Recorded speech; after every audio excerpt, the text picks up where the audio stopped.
అరుణాచలం తత్తుల్యం, అంత గొప్పది. అరుణాచల ప్రవేశము అంత తేలికైన విషయం కాదు.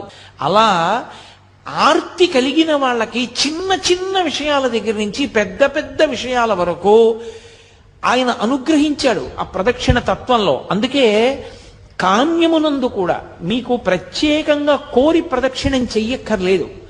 ఆదివారం నాడు ప్రదక్షిణం చేశాడనుకోండి, ఆదివారం నాడు ప్రదక్షిణం చేసి వచ్చేస్తే సూర్యమండలాన్ని భేదిస్తాడు జీవుడు.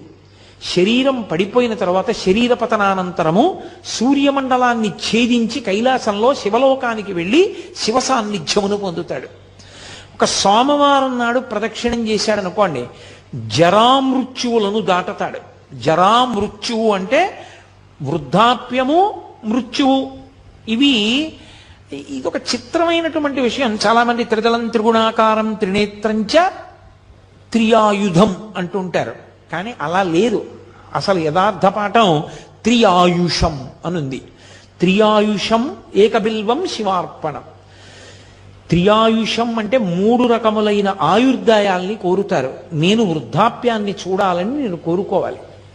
బాల్యము, కౌమారము, యవ్వనము దాటి నేను వార్ధక్యాన్ని చూడాలి అని అడగాలి. ఎందుకో తెలుసా? వార్ధక్యాన్ని చూడలేదు అంటే అపమృత్యువు. నా మనవల్ని ఎలా చూస్తాను? నా మనవల్ని చూసేశాను అనుకోండి, నేను నా 2వ తరాన్ని చూసేశాను.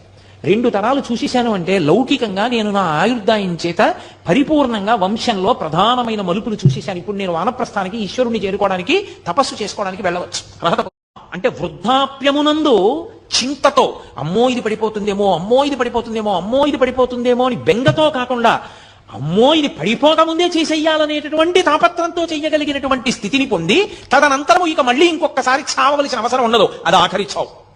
అంటే ఇంకోసారి పుట్టడని గుర్తు. పుడితే కదా చావడం. అది ఆఖరి వృద్ధాప్యం. ఆ ఆఖరి వృద్ధాప్యం భయంతో ఉండదు. ఆ ఆఖరి వృద్ధాప్యం త్వరతో ఉంటుంది.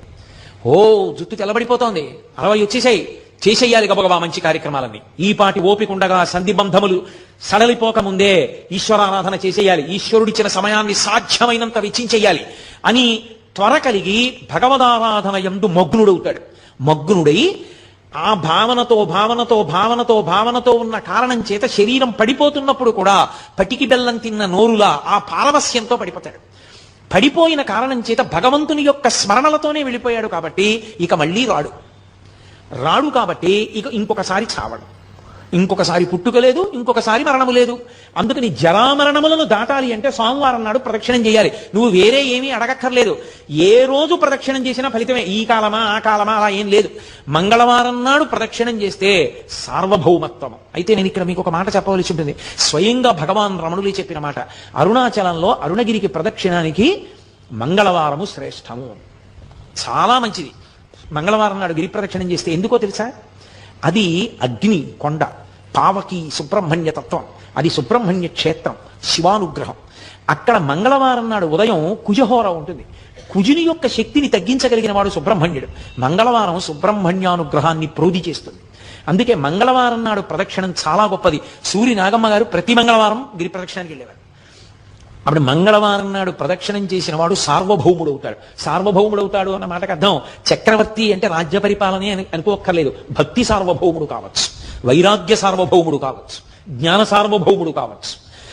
కాబట్టి మంగళవారం నాటి ప్రదక్షిణం సార్వభౌమత్వాన్ని ఇస్తుంది. బుధవారం నాడు గిరి ప్రదక్షిణం చేసినటువంటి వాడికి అపారమైనటువంటి పాండిత్యం అమ్ముతుంది. పాండిత్యం అంటే ఏవో కొన్ని పద్యాలు, కొన్ని శ్లోకాలు చెప్పడం అనుకుంటున్నారేమో. భగవంతుని యొక్క జ్ఞానము కలుగుట. భగవద్జ్ఞానము కలగాలి అంటే తనంత తానుగా లోపల పొటమరించాలి అంటే బుధవారం నాడు ప్రదక్షిణం చేయాలి. గురువారం నాడు నియమంగా అరుణాచలానికి ప్రదక్షిణం చేసిన వాడు లోకగురువు అవుతాడు. అంటే జగద్గురు స్థానాన్ని పొందుతాడు. అంతటి మహానుభావుడు అవుతాడు. అంటే బహుశః లోకం కోసం పుట్టిన కారణజన్ముడే తప్ప కర్మ అనుభవించడానికి పుట్టిన జన్మ కాదది. అటువంటి స్థితిని పొందుతాడు. శంకర భగవత్పాదులు, ఒక చంద్రశేఖరేంద్ర సరస్వతి మహాస్వామి వారు, ఒక చంద్రశేఖర భారతీ మహాస్వామి వారు, నృసింహ భారతీ మహాస్వామి వారు, వీళ్ళందరినీ జగద్గురువులు అంటారు. ఆ జగద్గురు స్థానాన్ని అలంకరిస్తాడు.